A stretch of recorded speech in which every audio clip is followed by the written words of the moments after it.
Alors, en fait, je vous parle de l'Europe d'abord parce que c'est un sujet sur lequel je suis en train de travailler en ce moment, puisque je prépare le Sovereignty Summit de la French Tech Bruxelles qui aura lieu lundi 23 si vous êtes à Bruxelles ou si vous voulez faire un tour.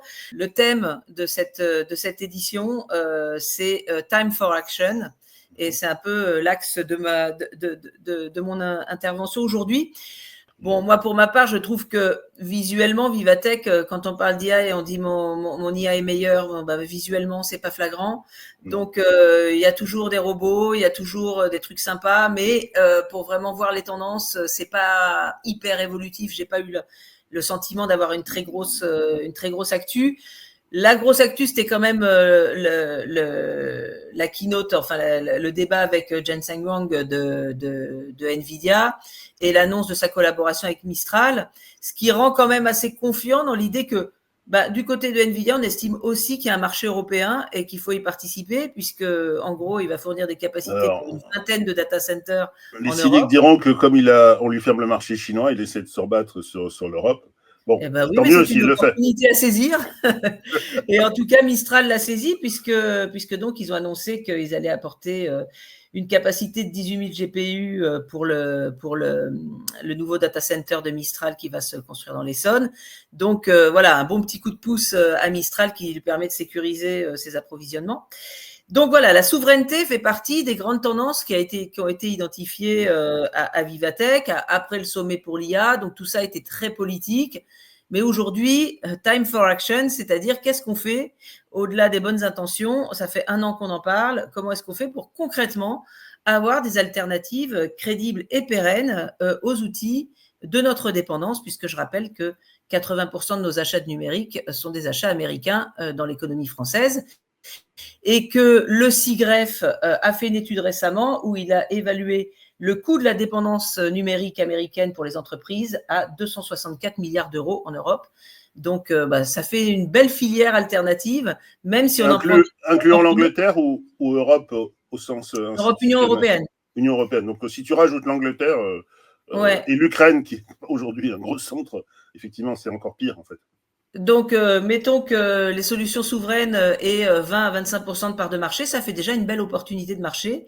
Donc, voilà, les entreprises doivent se saisir de ce sujet, qui est un sujet à la fois de demandeurs et d'offreurs, c'est-à-dire en tant que grande entreprise, donneur d'ordre ou entreprise mature, comment est-ce que je réduis ma dépendance aux outils extra-européens et comment je peux introduire de la sovereignty by design. Alors, il y a 2 choses. Il y a ce que j'ai déjà d'installé et comment je peux le transitionner.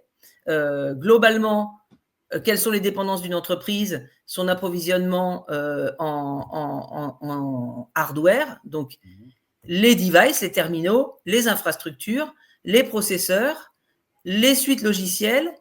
Donc, suite logicielle, ça peut être le Digital Workplace, Google, Microsoft, mais aussi les systèmes d'exploitation des chaînes de fabrication.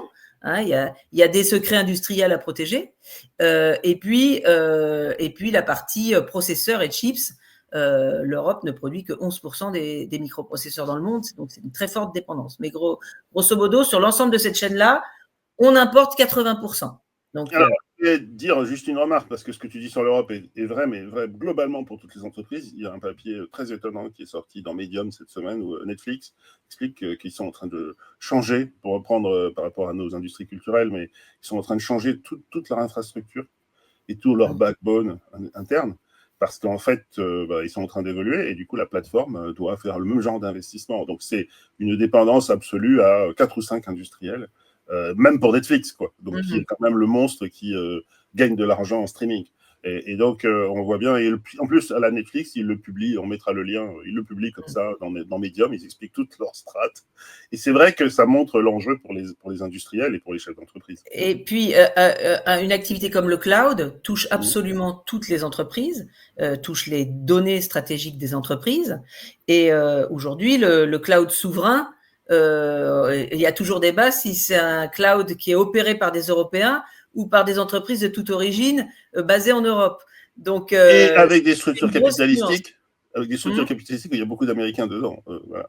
Même nos champions industriels sont souvent financés par la Silicon Valley. Et puis, c'est pas du fantasme, puisque on a vu la Cour pénale internationale privée de Microsoft en représailles à l'action contre le gouvernement israélien.